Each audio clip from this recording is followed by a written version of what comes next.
On today's show, the Nets lottery odds are on the rise ahead of a loaded 2026 draft. A draft expert will break down who Brooklyn could be targeting and why there's a good chance they can come away with a star-level player on today's episode of Locked On Nets.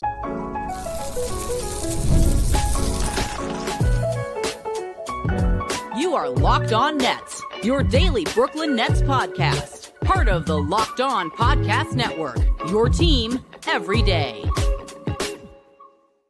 Welcome in to Locked On Nets right here on the Locked On Podcast Network, now the #1 sports podcast network. It's your team, the Brooklyn Nets, every single day. I'm your host, Erik Slater, Brooklyn Nets beat reporter for ClutchPoints.com. Thank you for making me your first listen of the day. This show is 100% free on all those great platforms. Today's episode is brought to you by FanDuel. Use your profit boost on an NBA future and get entered for your chance to win a trip to the NBA Finals. Play your game with FanDuel, the official sports betting partner of the NBA. And on today's episode, I got Corey Tulaba of No Ceilings coming on the show to break down the 2026 draft. We'll get into his ranking for the prospects, who the Nets could be targeting, and why there's a very good chance that they come away with a high-level prospect come June. And joining the show now, we got Corey Tulaba of No Ceilings. And Corey, we got to get into some 2026 draft talk because obviously Nets fans are clamoring for some talk about these prospects. We've heard a lot about this class. And with the Nets stacking some losses, the chances of them actually getting into the top 5, top 3, maybe even landing the top pick in this draft, it's starting to look more realistic. And, from what I've seen of this class, there seems to be a consensus opinion that this draft is even stronger than last year's, which was obviously very highly regarded. Do you hold that same opinion? And how does this class stack up with some of the others that you've evaluated? I mean, only time will tell. I would say it's definitely got a chance to. I think if we're strictly looking at the prospects, I think there's more depth in the lottery of like sure things. Whereas 2025, even though the lottery was super strong as well, I definitely had more questions about some of the players that ended up ultimately going in the lottery. Whereas I think like this year, if you have a lottery pick, like you're getting a good player. Like it's going to be hard to miss unless you're like reaching for somebody. But even beyond that, I mean, there's so much depth in this class. What I will say at this point with where we're at in February, because of the college landscape and how NIL affects that, right now it looks like there's a ton of depth throughout, like first round, second round. A lot of these college teams are going to be offering big money to get their guys to stay. And so right now it might look different than it ultimately looks like, when these players have to announce whether they're withdrawing from the draft or not. But there's no doubt this is an incredible draft. And as good as, guys like Cooper and Khan, Dylan and Yegor have been, the top of this next class is ultimately going to be maybe an all-timer. So from that perspective, like the top 4 to 5 guys in this class are pretty special. Yeah, I think Nets fans, that'll be music to their ears because, in the last draft, you had, some guys like at the top, like obviously Cooper was the prize, and then you had some other prospects. But now it's seeming like in this draft, there's 3-4 prospects who seem like have legit like star level potential. And then beyond that, even some more, outside of the top 4 that could enter that conversation. So let's get into kind of your board and let's talk about these guys atop the draft. And I think that there has been a consensus order that it's been, Darren Peterson in the top spot, then AJ Dybantsa, and it seems like Cam Boozer and then Caleb Wilson have kind of separated themselves as the top 4. A lot of people have had it in that order. Do you have any differences amongst that group, or is that the same kind of way that you would rank it at this moment? No, I have a difference in that group. I have Darren at 1. Okay. Yeah, and I do think that with Darren right now, he's not getting to show how he's going to be used in the NBA. Like coming in, there were a lot of people who were like, "Oh, he's a point guard and he's going to be doing point guard stuff," and I was like, "Well, I don't think he is. He's definitely a like classic 2 guard, but the way that they're using him at Kansas, he's not even really getting a ton of on-ball reps. Like he looks like Ray Allen, where people were comparing him to Kobe early on. Like that's how he's being used. He's going to play much more on the ball at the next level. And so I think some of the numbers have been a little bit skewed for him. But when I saw him in person for the first time, I've never seen a high school kid move the way that he does. Like, everybody else is running up and down the court, and he was skating up and down the court. Like, he glides. And this year he's dealt with lower leg injuries. There's questions, about his compete level because he's sitting out games, quote unquote. Look, long term, no one's going to remember this stuff 6 years from now. A lot of similar things were said about Anthony Edwards and, LaMelo Ball, plenty of guys in the past. So, but he's my number one. At 2, I have Cam Boozer, and he's very close with Peterson.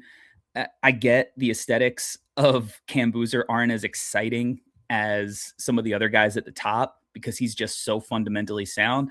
But to me, it's like he would be the Luka Doncic of this draft, where people were just like, oh, he's not going to be athletic enough, this, that, the other thing. But it's like when you have his combination of strength and superhuman or supercomputer processing, like, and he's also putting up one of the all-time college seasons while we're at it from basically any statistical point. He will be the number one guy on every statistical model. Like, and it probably won't be close. And he's won at every single level. So it's just like, okay, Tim Duncan wasn't as exciting as some of these other guys. And he's one of the, 7 best players of all time. So like, I'm not saying that Cam Boozer is Tim Duncan, but I'm not saying Cam Boozer is not going to be one of the all-time greats either. So yeah. I don't feel even great having him at 2. Like, it's very close between him and Darren. Cam ultimately might be my number 1 by the end of the cycle. I don't know. I actually have Caleb Wilson at number 3. And okay, so you got, to cut you off, just you got Caleb 3, and then I would assume you got Boozer 4. I would assume. No, I have Boozer's 2. I have Dybantsa. I mean, Dybantsa yes. 4. Yeah. Okay. All right. Yeah. So, I'm not like out on AJ by any stretch. Yeah. I just love Caleb Wilson. I've had Caleb Wilson in my top 4 since July. I've probably been the most vocal supporter of Caleb Wilson in his game. You look at like outlets, I think, ESPN had him at like, or maybe The Athletic had him at like 16, coming into the year or something like that. I've had him at number 4 coming into the cycle because his combination of athleticism, playmaking, defense, like, he is just, to me, he's like, the Terminator 2 robot. Like, he can merge and meld into whatever it is that you kind of want him to do. He's got some untapped potential as a shot creator. He shows it in the mid-range.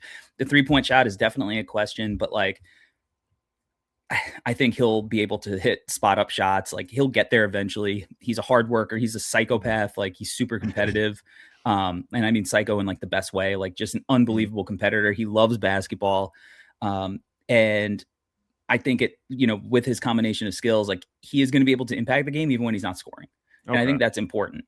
Yeah. Now, let's hammer down before you get to AJ. I want to just go through these guys individually. So we'll just take all 4. Let's start with Peterson. And I think that obviously has been the talk of the draft, and his, dynamic 3-level scoring. Like, he has the solid size, defensive upside. He's shown the flashes of the high-level floor processing and playmaking.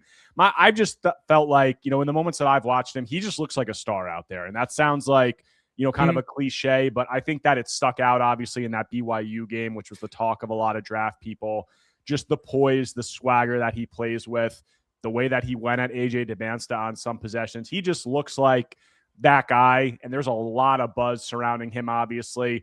What would you say, like, if you placed him in the draft last season, where would you kind of have him ranked amongst that group? And like, how would you have him stacking up with a prospect like Cooper Flagg? Obviously different types of players, but how would you kind of rate them?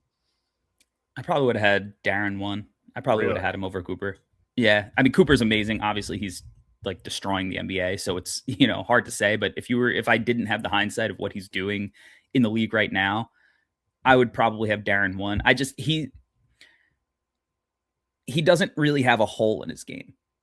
And I'm not saying that Cooper does, but he's still got to work to prove that he's going to be like an NBA level shooter.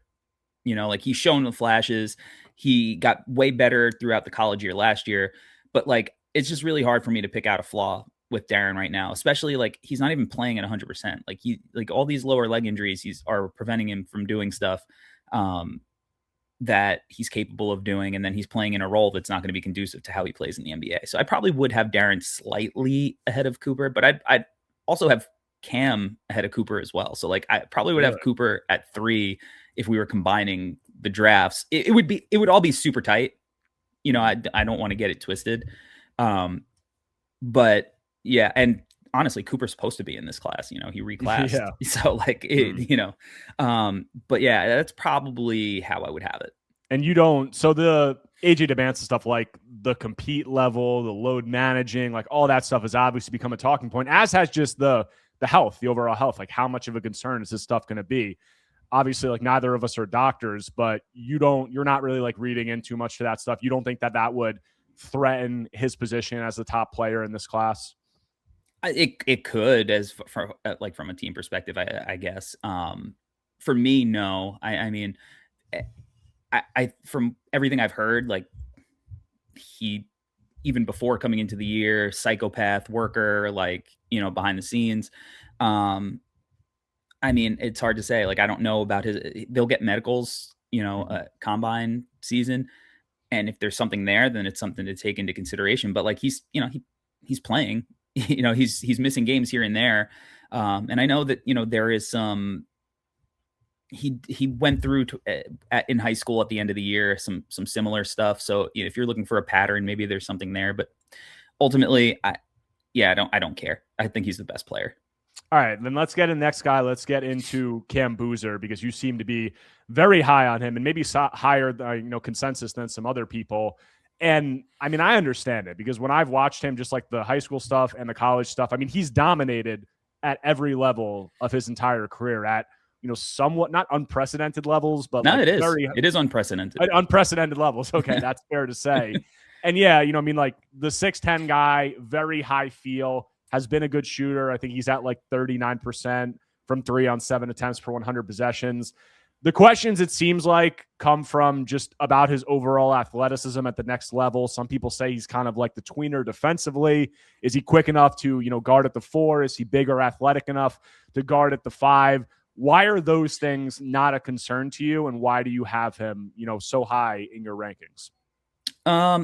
Because he's an unprecedented winner. He's won everything there is to win: Peach Jam, national championship, international.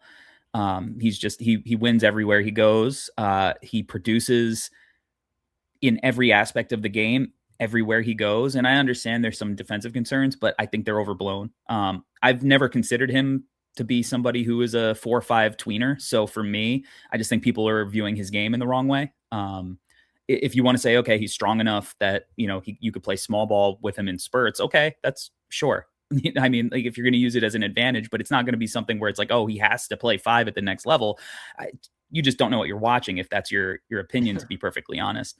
And I think that he's so smart on the court that just it's way more important to understand where to be in a team structure and being able to scram switch and, you know, do all of these things that you need to process like this at the next level than, oh, I don't have the foot speed to guard, you know, somebody out on the perimeter. Like his foot speed is way overblown, first off. And then second, like, again, with the great scorers that you have in the NBA, nobody's stopping guys one-on-one. It's always understanding how to make them work and force the team aspect to do that job. So he has all of that. And he's strong enough that he's not going to get bullied in the same way that these guys are. Strength is of the utmost importance in the league, offensively and defensively. And he has that. So like, yeah, I just think it's over. Like, you know, I compared him to like being the Luka Doncic of this draft potentially. And by the way, that would make Darren like the SGA of this draft, not the Ayton or anything like that. But Luka's defensive concerns are real in a way that Cam's won't be. So like, it's not a one-to-one comparison as far as like their impact. It's just overblown, and he's so good at everything. It just doesn't look cool. Yeah, well, we got a lot more to get into. I want to talk more about Cam because I think that he's an interesting, you know, target for the Nets with some of the comments we've gotten from Sean Marks about the things the Nets are prioritizing. And obviously, the next batch of prospects, there's a lot of potential star guys in that group. So what do we see from those guys? Who could the Nets potentially be targeting? We'll get into all that when we continue Locked On Nets after a quick break. Guys, ever want to experience the NBA Finals live and in person? FanDuel is giving you the chance to turn that dream into a reality with their NBA sweepstakes. Here's how it works. Use your profit boost on any NBA future, and you'll automatically be entered for a shot to win an NBA Finals trip for two. That's right, flights, tickets, the whole experience. If you're already looking at the board and thinking about which team can make a deep run, this is the perfect time to lock in. You'll love futures this time of year, whether it's picking a team to win the championship or grab a conference title. It adds an extra layer of excitement to every game down the stretch. And now, not only can your pick cash, but it can also send you to the finals. Visit FanDuel.com to get started. Use your profit boost on an NBA future and get entered for a chance to win a trip to the NBA Finals. Play your game with FanDuel, the official sports betting partner of the NBA. All right, coming back from the break, got Corey Tulaba of No Ceilings here, and we're talking about the 2026 draft, and we left it off talking about Cam Boozer. And last thing to close it out on him, I just want to get your opinion, because we talked to Sean Marks after the draft, and there were a couple of things that he identified as kind of the markers that they were looking for from these prospects. And the two things that he identified were high feel, good passers, guys who understand the game and keep the ball moving, and then guys with good size who can make things hard, positionally with their versatility defensively. And while there are questions about Cam's athleticism, I've wondered about him from the sense that he does sound like a guy who checks those markers, in the sense that he's just been labeled as this not flashy but extremely high feel player. So based on those comments from Sean Marks, I wouldn't be too surprised if he was a guy that the Nets would have pretty high on their board. Just what's your initial opinion on something like that? Yeah, no doubt. I mean, if you watched the scout series last year before the draft, you kind of picked up on a lot of the same things, 16-game players. And then you look at the results of their draft, where everyone was really confused by it. But if you actually are studying the draft, this is exactly what they did. They went for guys who can all play with feel, will keep the ball moving, are multi-skilled. And in isolation, it might look weird and look like there's overlap, but ultimately, it's kind of the idea of what OKC built. It's kind of the idea, you see it in Washington as well. The teams are getting to the point where they realize that you need a certain threshold, of course, of athleticism and whatnot, but skill and feel is really the thing that is making these teams go. And that's how you build a lot of the ancillary pieces alongside your star. And Cam Boozer is the epitome of that. It's as simple as that. He's probably the smartest guy from a feel perspective, in this top grouping. So, and he's got the safest floor out of all of these guys. And I think, a very similar ceiling. So I don't know, to me, if he landed in Brooklyn, you go, oh man, we have a direction for the next 15 years. That's awesome. It would be the home run of home. It'd be a grand slam. There's runners on base in that situation. All right, next guy, then let's get into Caleb Wilson. You have him 3 on your board, and he is out indefinitely with a broken hand. But from what he showed, early in the season, he seemed like, at least to some people, maybe not to you, one of the biggest risers from some of the things that he's shown. And, similar position, he's at that 4 spot like Cam Boozer, but seems to have some more athleticism, but a little bit less polished skill-wise. If you talk about the ball handling, the shooting, I think he's 7 of 27 from 3 this season, but a high motor guy and a guy who looks like could be really high-level defender with some versatility. So what have you seen from him, and what has kind of stood out that's led you to put him ahead of a guy like AJ Dybantsa? Yeah, I think that he has been productive in every game that he's played in a way that I think shocked people. But if you really went and you watched his senior year, because one of the big things that people do in the scouting space is they kind of rely on the AAU samples because you have all the best players in there.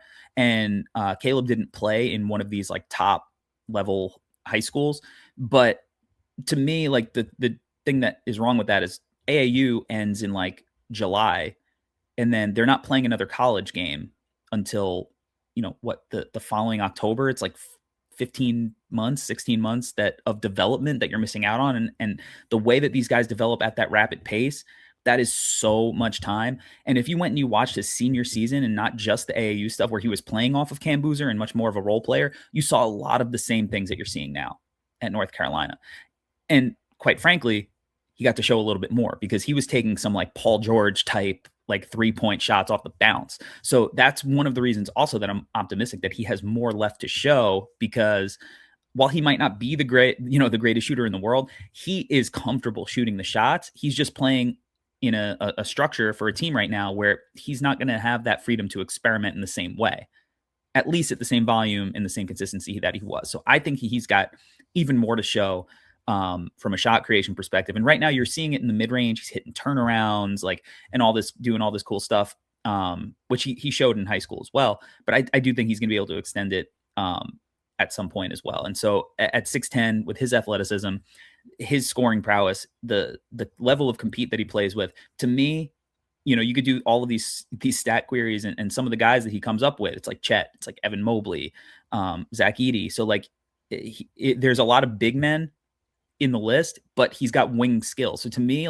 he is what if Evan Mobley was a little bit more wingy and also had some dog in him? And that's an incredible player.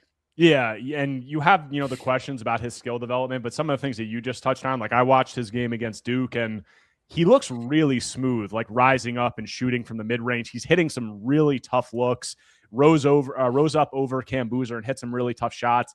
Looks like he has a pretty quick first step when he's facing up and trying to get to the basket. So, yeah, it looks like a lot of encouraging stuff. And then the two-way potential that he has seems to really be leaping off the screen. Last guy in that top four is AJ Dybantsa.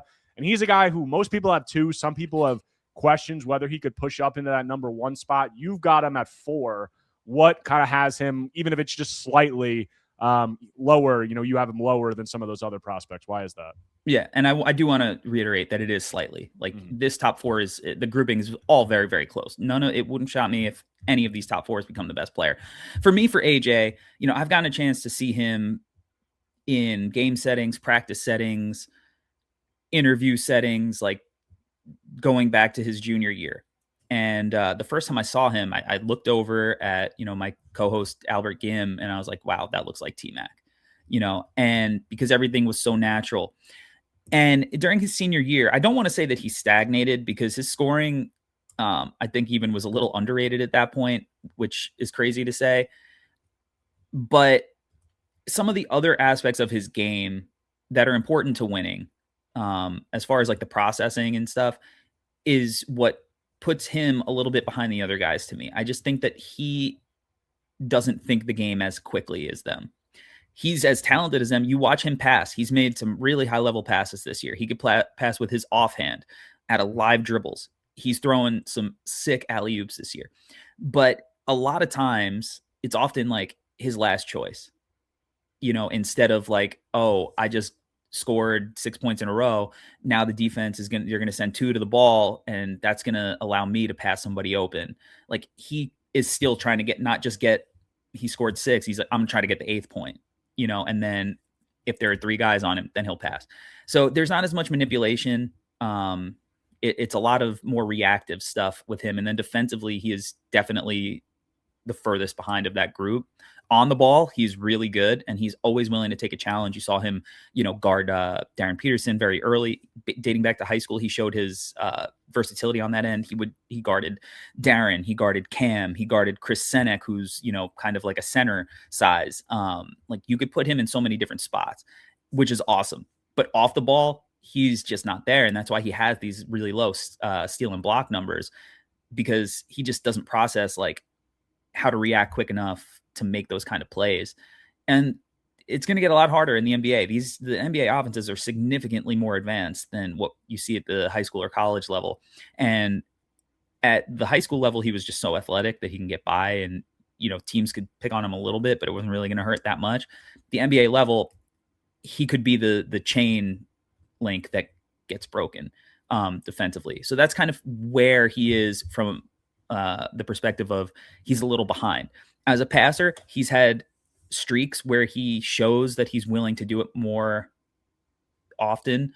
Right now, we're in one of those streaks. He's had a couple of games where he's really made a concerted effort. It seems like maybe he hears the noise by people like me, but it's just not consistent enough, So that's why I have him at 4. But he is every bit as talented. And look, if he lands in the right spot with the right development plan, he could very much figure that out. I mean, Jordy is incredible. Like he's one of the best young coaches, not just young, he's one of the best coaches in the league, despite what, the records say. So he's the type of guy I would trust to potentially get that out of somebody like AJ. Maybe there are some spots I wouldn't trust it as much, but with somebody like Jordy, and Jordy also has the experience on the Canadian national team and coaching somebody like Shea. And, you can argue there as a shot creator, there's some similarities there. So like there could be a lot of synergy in this specific context where he does maximize his potential. So this would also be a cool landing spot for AJ, but he's unbelievably talented. Like I would be over the moon to be able to get him in my building.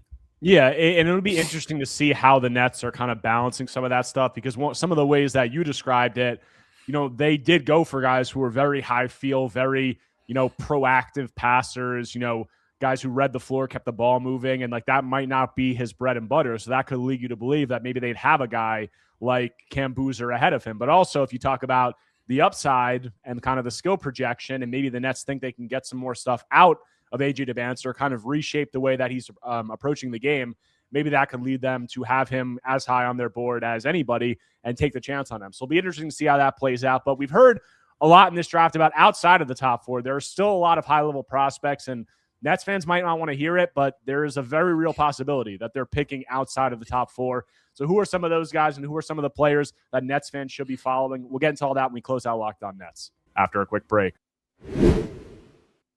Workplace chaos, deadline stacking up, inbox overflowing, and the one position you have to fill still sitting open. When the pressure's on and you need the right hire, this is a job for Sponsored Jobs. Indeed, Sponsored Jobs help you reach the people who actually fit what you're looking for. Skills, experience, location. So you're not just hoping the right candidate stumbles across your post. And here's a stat that says it all. In the minute I've been talking to you, companies like yours made 27 hires on Indeed, according to Indeed data worldwide. So if you're hiring, spend less time searching and more time interviewing candidates who check all your boxes with Indeed Sponsored Jobs. Spend less time searching and more time actually interviewing candidates who check all your boxes. Less stress, less time, more results. When you need the right person to cut through the chaos, this is a job for Indeed Sponsored Jobs. And listeners of this show will get a $75 sponsored job credit to help get your job the premium status it deserves at Indeed.com/podcast. Just go to Indeed.com/podcast right now and support our show by saying you heard about Indeed on this podcast.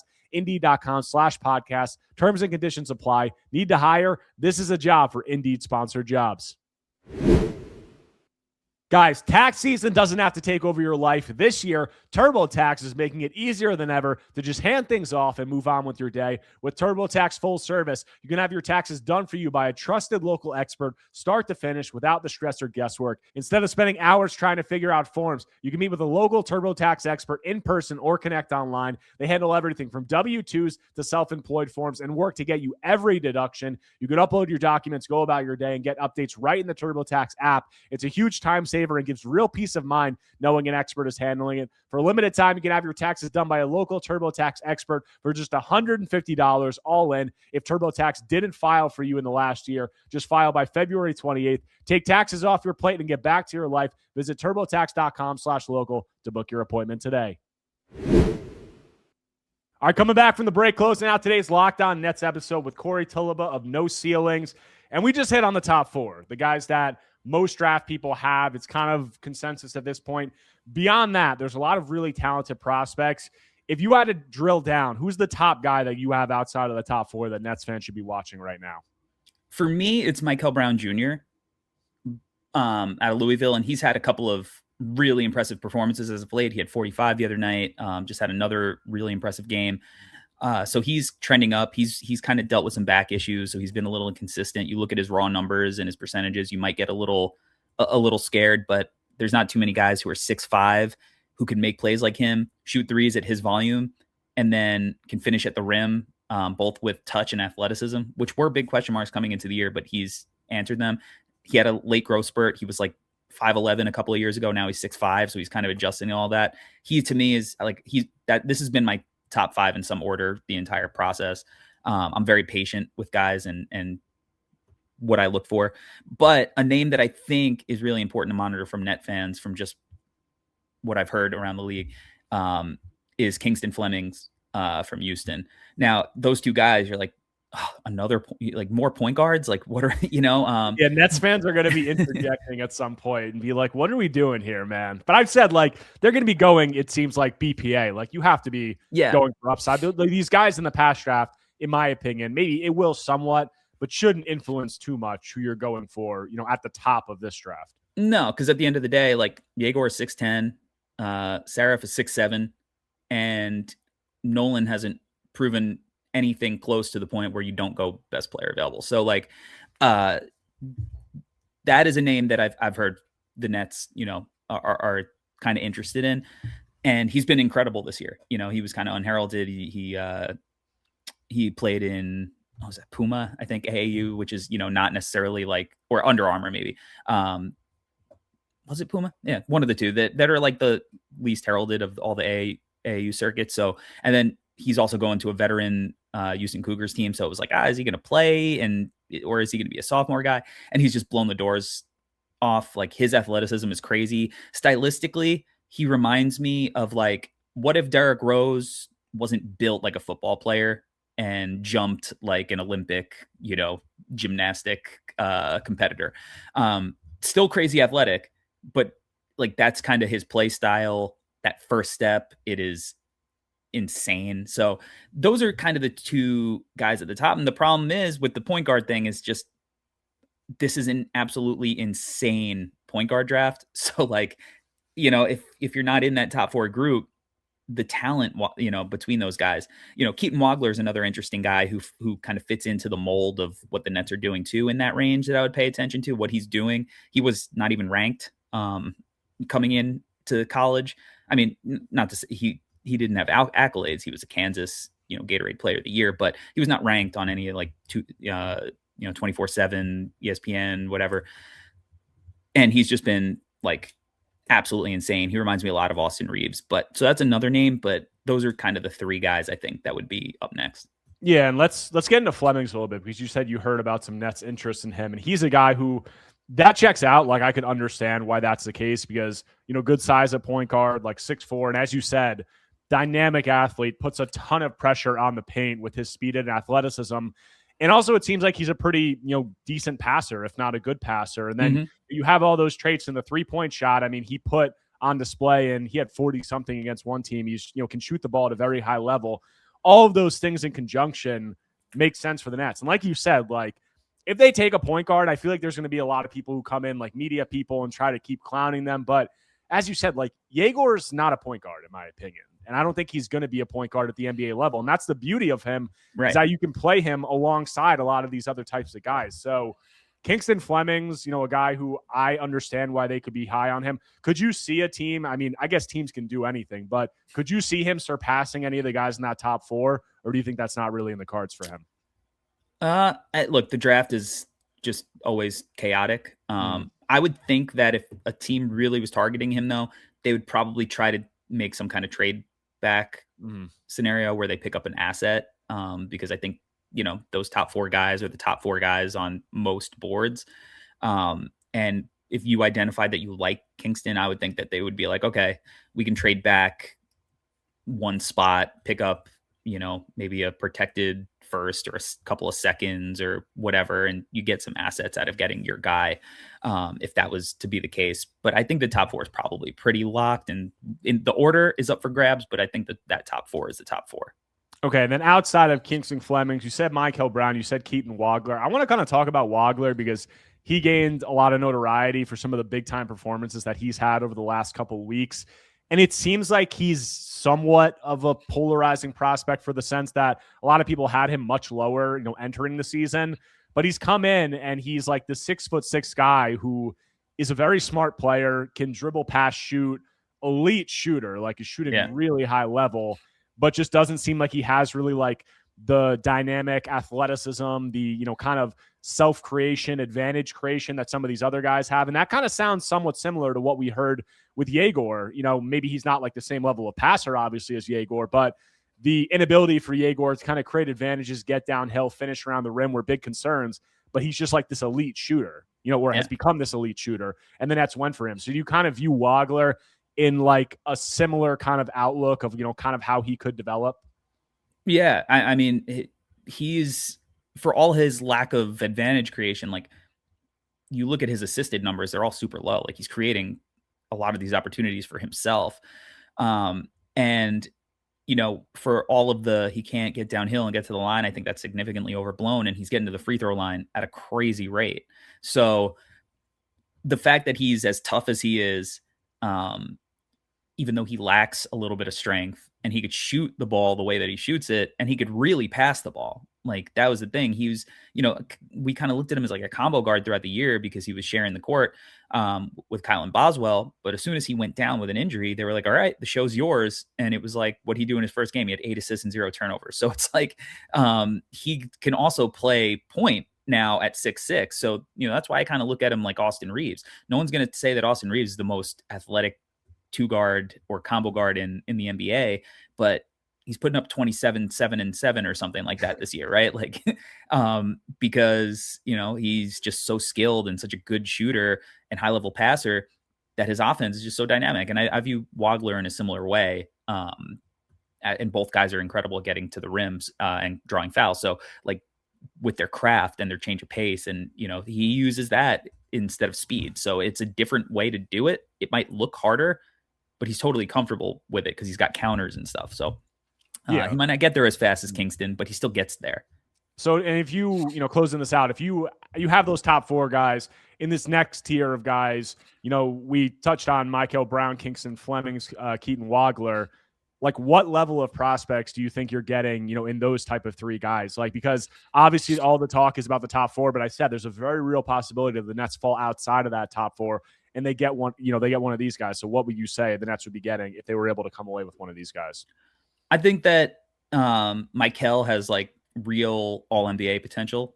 I think Kingston probably also has some potential to be an all NBA player, but I'm not as confident. And then Keaton, I also think he could be kind of like a borderline all-star guy. I mean, you know, I feel much more comfortable with Michael. I just think he's more dynamic than a lot of these, than the other 2 guys. Because he's got the combination of kind of like the athleticism that Kingston has, but also I feel much more confident in his shot, even though if you look at the percentages, you'd be like, why? It's just the history of those guys and the volume in which they shoot. But for me, like my order is Michael, Keaton, Kingston, personally. But they're all very, very special players. And that's what makes this draft special, is that like these guys in a lot of drafts would be top 3 picks. Like Michael he would have went 1 in the Ricochet draft. So like, you know, if you're getting a potential guy who goes 1 in some drafts at 5, like, or 6 or 7, potentially, depending on what board you're looking at, that's kind of a special scenario. Corey, appreciate you taking the time. Great talk about all of these 2026 draft prospects. Nets fans are going to be following all that stuff very closely as we get deeper into the season. If you guys don't already, go check out Corey's work on No Ceilings and the Locked On NBA Draft Show. We're going to continue to have a lot more talk, so hopefully we can circle back and have you back on the show at some point, but appreciate taking the time, man. That does it for today's episode of Locked On Nets. Hope you guys enjoyed the talk with Corey. If you do not already, make sure to subscribe to Locked On Nets on YouTube and wherever you get your podcasts, whether Apple Podcasts or Spotify. If you enjoy my content, take 1 second right now. Smash that like button, leave a comment, leave a 5-star review.